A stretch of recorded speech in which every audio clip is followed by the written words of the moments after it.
Bismillahirrahmanirrahim. Assalamualaikum warahmatullahi wabarakatuh. Alhamdulillahi rabbil alamin. Alhamdulillahilladzi ahyana ba'dama amatana wa ilaihin nusyur. Asyhadu an la ilaha illallah wahdahu la syarikalah wa asyhadu anna sayyidana wa nabiyyana Muhammad sallallahu alaihi wasallam. Allahumma la ilma lana illa ma 'allamtana innaka antal alimul hakim wa tub 'alaina innaka antat tawwabur rahim. Rabbi ishrah li sadri wa yassir li amri wa ahlul 'uqdatam min lisani yafqahu qawli.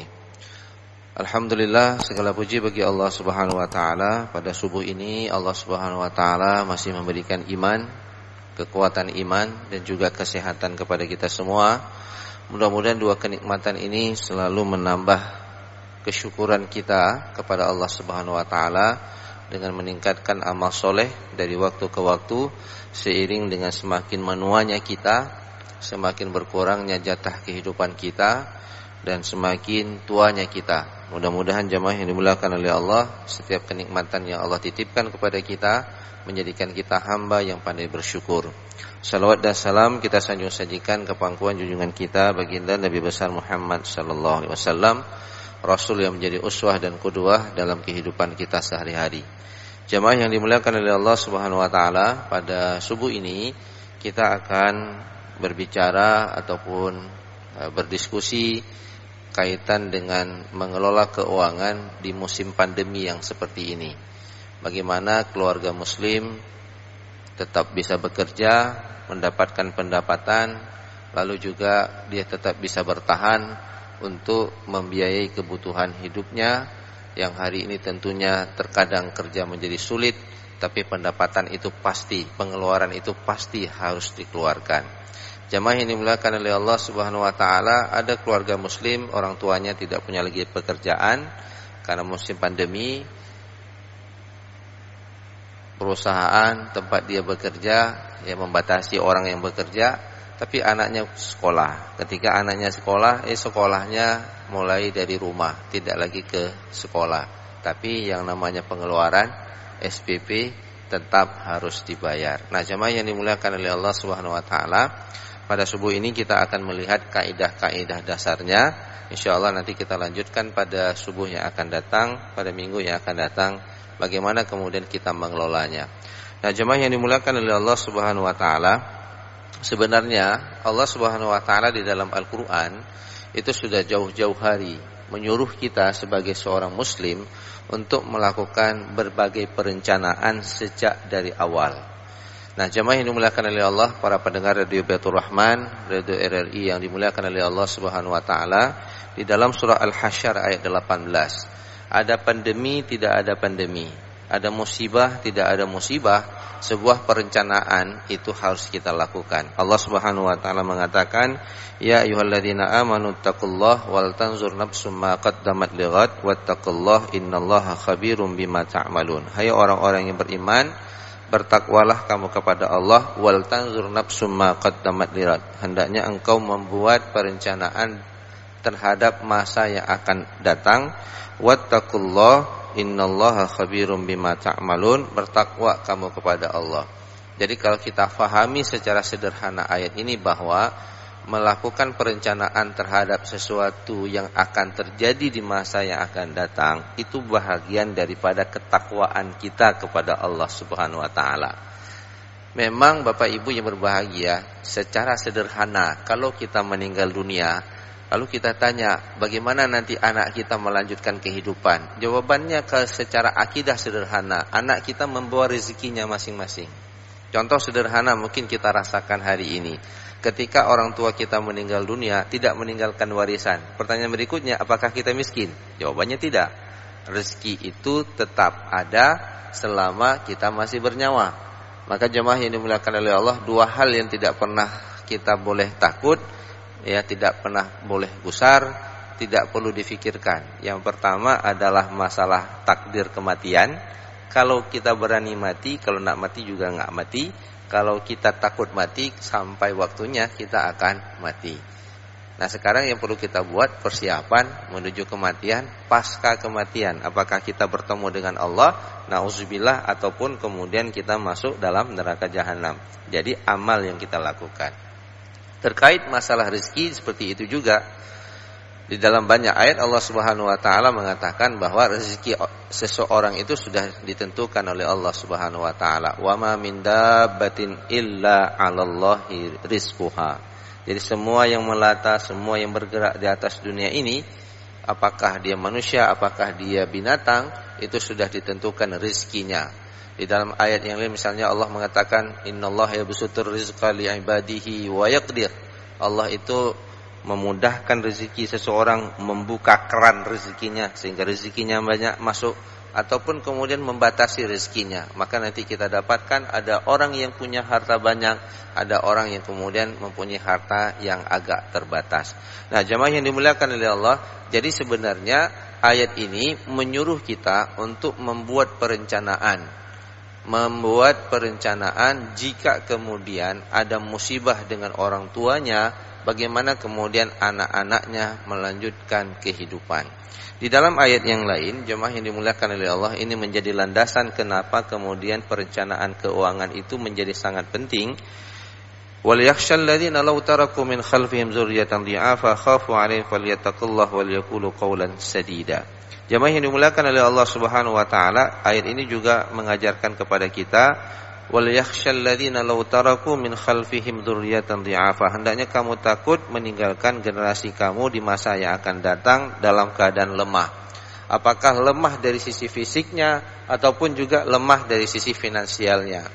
Nauzubillah, kalau orang tuanya punya pendapatan ketika dia meninggal dunia, lalu anaknya tidak bisa melanjutkan usaha orang tuanya, bangkrut, kalau kemudian dia berada dalam keadaan fakir, ada orang yang menggoda keimanannya, mengajak dia untuk pindah agama misalnya, lalu kemudian mengiming-imingkan harta dunia, dia pindah. Nah, ini yang kita takutkan. Nah, oleh karena itu jemaah yang dimuliakan oleh Allah Subhanahu wa taala, kita sebagai seorang muslim harus kemudian membuat perencanaan-perencanaan dalam kehidupan kita, khususnya dalam keuangan, apalagi kemudian di musim pandemi seperti ini. Di sisi lain ada kebutuhan Bapak Ibu yang dimuliakan oleh Allah. Ada di antara kita misalnya sederhana, nanti insya Allah mudah-mudahan Allah panjangkan umur kita bertemu dengan Idul Adha. Nah, sekarang bapak-bapak yang hadir di sini, ada rencana enggak untuk berkurban? Kalau kita ada rencana untuk berkurban, mungkin kita enggak punya uang cash. Alhamdulillah kalau bapak punya uang cash, punya simpanan, tinggal ambil. Karena nanti Bapak Ibu yang dimuliakan Allah, dalam hadis dikatakan man wajada sa'ah falam yudhahi fala yaqrabanna musallana. Kamu punya pendapatan, ada keuangan, ada harta, tapi tidak mau berkurban, maka jangan dekati musalla kami, kata Rasulullah SAW. Jadi ini orang termasuk yang tidak mensyukuri nikmat Allah Subhanahu wa taala. Oleh karena itu, sekarang kita ingin berkurban, tapi pendapatan kita untuk sekali bayar beli 1/7 daripada sapi, ya kira-kira 2,5 juta sampai 3 juta, nggak punya uang cash kita kalau nanti kita bayar menjelang Idul Adha. Nah, sekarang bagaimana kita merencanakan? Kita menabung dari sekarang. Setiap pendapatan kita simpan. Nah, ini Bapak Ibu yang dimuliakan oleh Allah, ada perintah agama yang terkadang membutuhkan uang untuk melakukannya. Salah satunya kurban. Nanti ada zakat. Bagaimana dengan haji dan umroh? Jemaah yang dimuliakan oleh Allah Subhanahu wa taala, ada ibadah-ibadah yang kemudian menuntut kita untuk punya pendapatan. Kalau sekali kita pukul, sekali bayar, mungkin kita enggak punya uang. Maka kemudian sebagai seorang muslim kita merencanakan bagaimana pendapatan kita, lalu kita tabung secara pelan-pelan demi sedikit. Akhirnya nanti ketika kemudian Bapak Ibu yang berbahagia, kita ingin berkurban, kita sudah punya uang.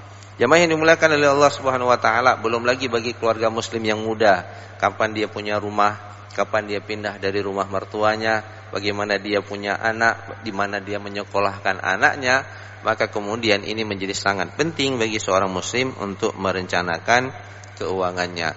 Jemaah yang dimuliakan oleh Allah Subhanahu wa taala, dari sisi yang lain, sebagai seorang muslim kita punya banyak kewajiban. Yang pertama kewajiban kita sebagai seorang muslim sendiri. Nanti ada kewajiban kita sebagai kepala rumah tangga bagi seorang suami. Nanti ada tanggung jawab kita untuk mendidik anak kita. Ada juga tanggung jawab kita terhadap keluarga besar kita. Kita punya saudara, kita sudah berkeluarga tapi kita masih punya orang tua. Bagaimana kita mengelola kebutuhan keuangan ini? Terkadang Bapak Ibu yang dimuliakan oleh Allah, kita masih punya orang tua, kita punya istri, punya anak-anak. Lalu kemudian uang kita cukup hanya untuk membiayai anak-anak dan istri kita. Akhirnya orang tua kita terbengkalai. Nah, di sini kemudian jemaah yang dimuliakan oleh Allah, kita harus sangat-sangat pandai, dan ini menjadi perintah sebenarnya di dalam Islam bagaimana kita merencanakan keuangan kita. Nah, jemaah yang dimuliakan oleh Allah Subhanahu wa taala, pada sisi yang lain, kondisi fisik kita juga tidak terus berada dalam keadaan sehat. Puncak seseorang itu mencari rezeki, jemaah yang dimuliakan oleh Allah, mencari harta, itu kalau boleh saya katakan berada di umur di antara umur 22 tahun sampai umur 55 tahun. Kalau kemudian kita ambil masa pensiun itu di umur 55 tahun bagi seorang yang bekerja apakah di pegawai negeri ataupun di PNS. Nah, jemaah yang dimuliakan oleh Allah, maka masa kerja kita itu rata-rata 33 tahun. Nah, ketika umur 22 tahun mungkin kita belum menikah bagi teman-teman yang masih muda. Nah, dia ingin merencanakan untuk pernikahan, butuh untuk kemudian merencanakan keuangan. Lalu punya pendapatan, dia punya keluarga. Pada sisi yang lain, Bapak Ibu yang dimuliakan oleh Allah, kita juga harus merencanakan ketika masa pensiun kita di umur 55 tahun. Ketika di umur 55 tahun, hidup kita masih berlanjut, mungkin alhamdulillah dipanjangkan umur Allah sampai 60 tahun. Pertanyaannya, 5 tahun berikutnya, bagaimana kita kemudian bisa hidup dengan pendapatan yang sudah kita rencanakan di masa kerja kita. Maknanya begini, ketika kita memasuki masa pensiun, kita masih bisa bersedekah. Ketika kita memasuki masa pensiun, kita masih bisa merencanakan untuk pergi haji dan umroh. Dari mana? Dari uang yang sudah kita rencanakan, kita saving, kita simpan ketika masa kerja kita. Kadang-kadang kita lihat Bapak Ibu yang dimuliakan oleh Allah, dia memasuki masa usia untuk istirahat, fokus beribadah kepada Allah, tapi orang tua kita tetap harus bekerja banting tulang dalam rangka memenuhi kebutuhan hidupnya. Nah, jemaah yang dimuliakan oleh Allah Subhanahu wa taala, belum lagi nanti kalau kita ingin mengatakan bisa enggak harta saya ketika saya meninggal dunia, Bapak Ibu yang dimuliakan oleh Allah Subhanahu wa taala, harta itu tetap memberikan pahala kepada saya. Dia terus bekerja memberikan pahala kepada saya walaupun kemudian saya meninggal dunia. Nah, apa kaidah dasarnya Bapak Ibu yang dimuliakan oleh Allah Subhanahu wa taala? Yang pertama adalah, ini bicara tentang rumah tangga. Seorang suami jemaah yang dimuliakan oleh Allah, dia bertugas untuk memenuhi nafkah keluarga. Ada pandemi, tidak ada pandemi, kewajiban seorang suami jemaah yang dimuliakan oleh Allah Subhanahu wa taala, dia wajib memenuhi kebutuhan rumah tangga.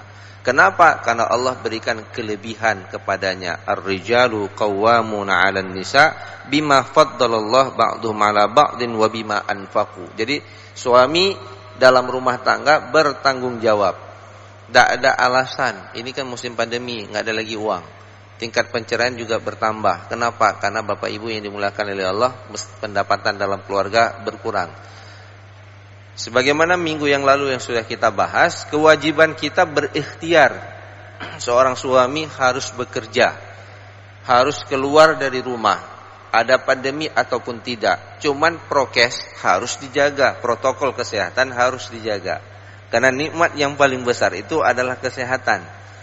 Maka jemaah yang dimuliakan oleh Allah Subhanahu wa taala, tidak mungkin kemudian anak kita tidak makan. Walaupun memang nanti ada kewajiban pemerintah dalam hal ini. Tapi sebagai seorang muslim, kita diwajibkan untuk berikhtiar mencari rizki daripada rizki Allah Subhanahu wa taala yang telah ditetapkan untuk kita. Kita rujuk firman Allah dalam surah Al-Baqarah ayat 168. Ya ayuhan nas, kulu mimma fil ardi halalan thayyiba. Ketika Allah perintahkan kita, wahai manusia, muslim dan non-muslim, kulu mimma fil ardi, bekerjalah kamu, berusahalah kamu. Maknanya, untuk kita dapatkan rezeki yang sudah dibudgetkan oleh Allah, ada ikhtiar. Ikhtiar yang harus kita lakukan adalah bekerja.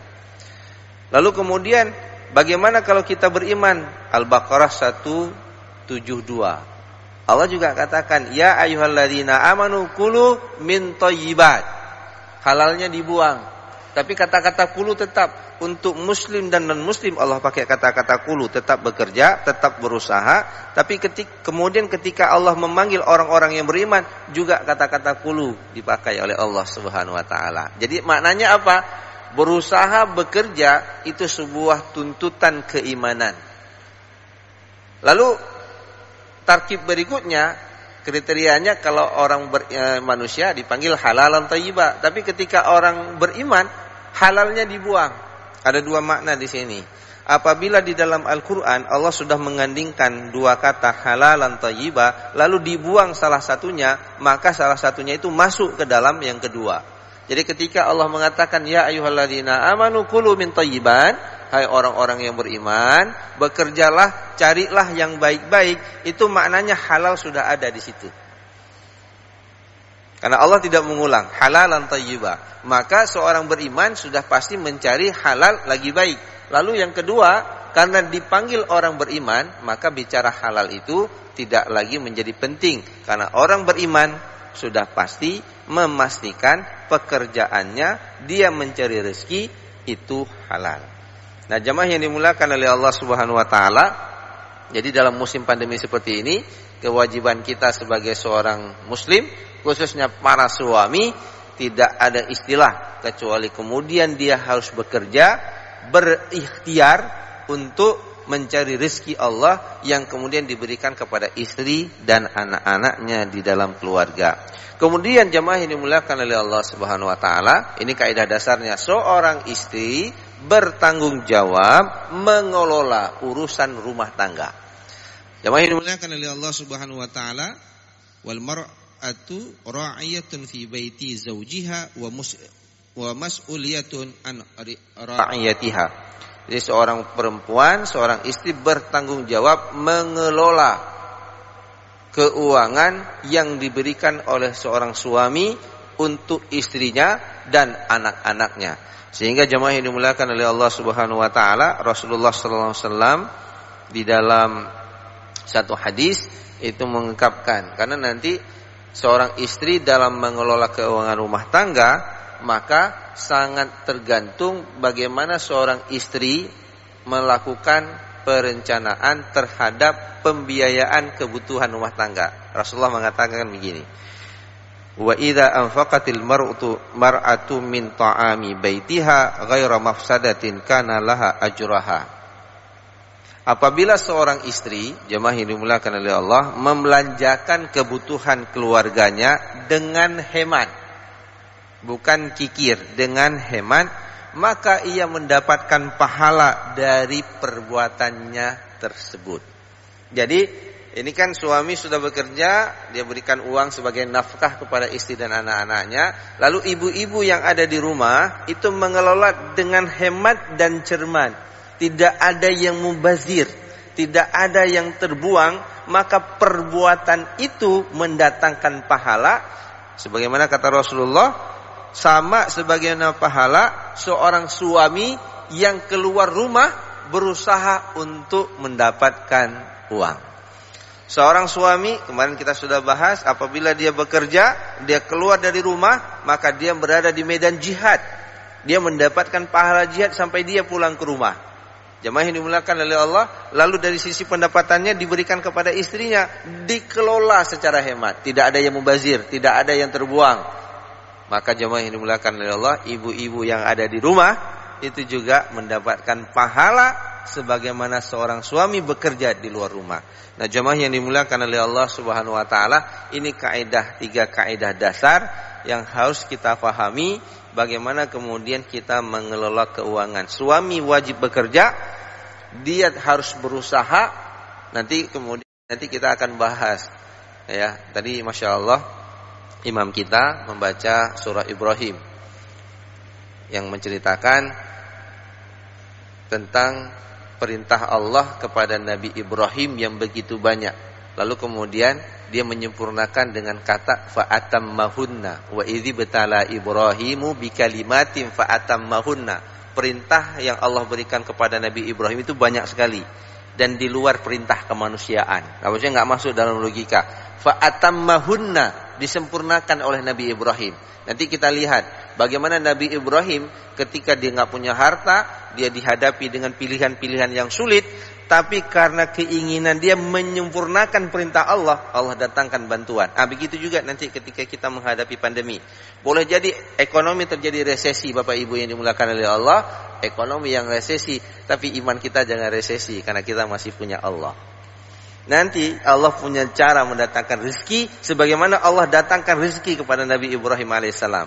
Nanti insya Allah kita akan lanjutkan setelah ini, kita bahas bagaimana Nabi Ibrahim berhadapan dengan kematian, tidak punya pendapatan, tidak ada sumber daya alam yang bisa digunakan untuk istri dan anaknya, tidak ada pilihan memang kematian. Tapi karena ini perintah Allah, fa'atammahun, dengan keimanan ditempatkan istrinya di sebuah lembah yang tidak punya kehidupan, tawakal kepada Allah, dia proteksi dengan doa, dia berikan bekal, kemudian Allah bekerja berikutnya. Jadi kita disuruh berikhtiar, yang sisanya serahkan kepada Allah.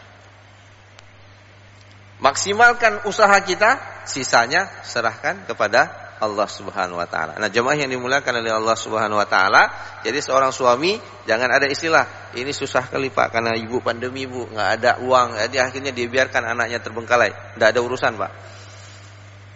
Kewajiban kita sebagai seorang muslim berikhtiar. Yang kedua, seorang ibu bertanggung jawab mengelola berapapun yang diberikan oleh suami, syukuri. Dan yang ketiga, dalam kondisi pandemi seperti ini, maka berhemat adalah jalan keluarnya. Jangan kemudian uang kita habis pada sesuatu yang tidak punya manfaat. Bapak Ibu yang dimuliakan oleh Allah, ini beberapa kaidah dasar. InsyaAllah kita akan lanjutkan minggu yang akan datang. Bagaimana kemudian kita mengelola keuangan, bagaimana kita mengatur uang masuk dan uang keluar, InsyaAllah. Hadanallahu wa iyyakum ajma'in. Assalamualaikum warahmatullahi wabarakatuh.